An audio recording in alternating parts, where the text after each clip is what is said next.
عاش بمصر 40 عاماً محتفظاً بالجنسية السودانية، وقصة ضربه للسندريلا ووفاته قبل تكريمه ب9 أيام. حكاية الفنان إبراهيم خان.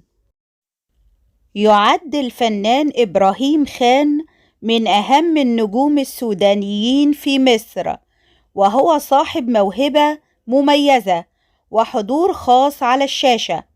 ورغم أنه لم يحصل على أدوار البطولة المطلقة تماما، إلا أنه برع في تجسيد كافة أدواره بإتقان وحرفية وتألق، وكان أشهرها شخصية إلياهو جادوسكي، أحد كبار ضباط جيش الاحتلال الإسرائيلي في مسلسل رأفت الهجان، وكذلك دوره في فيلم شروق وغروب مع السندريلا. ورغم أنه عاش في مصر ما يزيد على 40 عاما وذاع صيته فيها كفنان، إلا أنه رفض التنازل عن جنسيته السودانية. في هذا الفيديو سأقدم لكم معلومات أكثر عن حياة الفنان إبراهيم خان وأهم محطاته الفنية. ولد الفنان إبراهيم خان لأب سوداني وأم مصرية، وهو من مواليد 12 أغسطس عام 1936 بمدينة مدني السودانية. جاء إلى مصر عام 1954، وعمل في البداية بإذاعة ركن السودان التي أصبحت فيما بعد إذاعة وادي النيل. وأثناء عمله بالإذاعة قابل أحد المنتجين بالصدفة، وهو المنتج خالد العجماني، والذي أقنعه بالاتجاه للتمثيل ودراسته. فالتحق الفنان إبراهيم خان بمعهد الفنون المسرحية في عام 1958 ليتخرج منه عام 1961.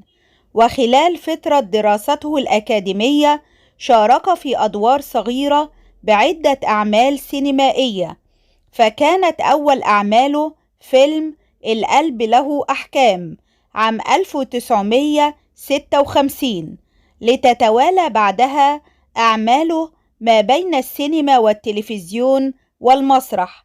ولم تكن مشاركة الفنان إبراهيم خان في مصر فقط، بل قدم عددا من الأفلام في لبنان وإيران وتركيا. قدم الفنان إبراهيم خان العديد من الأفلام السينمائية، ومن أبرزها الشياطين والكورة، دائرة الانتقام، قط على نار، الحب والثمن، امرأة لكل الرجال. وقد تم اختيار 3 أفلام اشترك فيها خان ضمن قائمة أفضل 100 فيلم في ذاكرة السينما المصرية حسب استفتاء النقاد عام 1996، وهي أفلام غروب وشروق والمذنبون والصعود إلى الهاوية.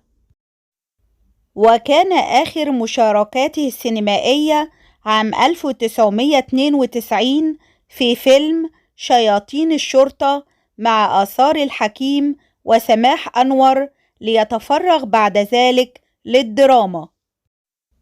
ويعد فيلم غروب وشروق والذي تم إنتاجه عام 1970 هو أهم وأبرز أعمال الفنان إبراهيم خان في السينما المصرية.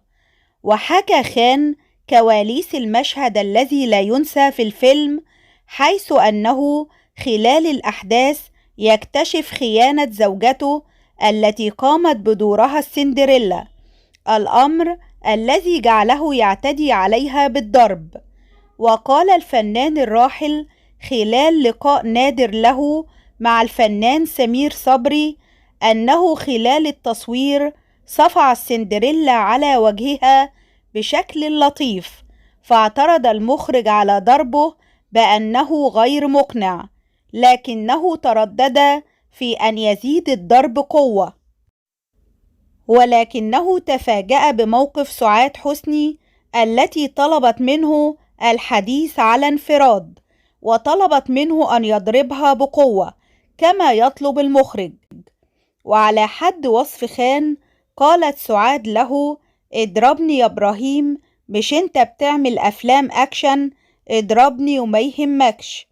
وقال خان خلال لقائه: سحلتها وضربتها واديت لها علقة خلت جسمها كله أزرق، وبسبب هذا الضرب المبرح اضطروا لتأجيل التصوير في اليوم التالي. شارك الفنان إبراهيم خان في عدد من الأعمال الدرامية، ومنها أوبرا عايدة، الإمام المراغي، حبيب الروح، جواري بلا قيود، الإمام محمد عبده، رأفت الهجان، بريء في المشنقة، جاسوس على الطريق، المهاجرون، وغيرها. كما أنه مثل في عدد من السهرات التلفزيونية، منها أمواج تحت السطح، بريق الوهم، المقعد الخلفي.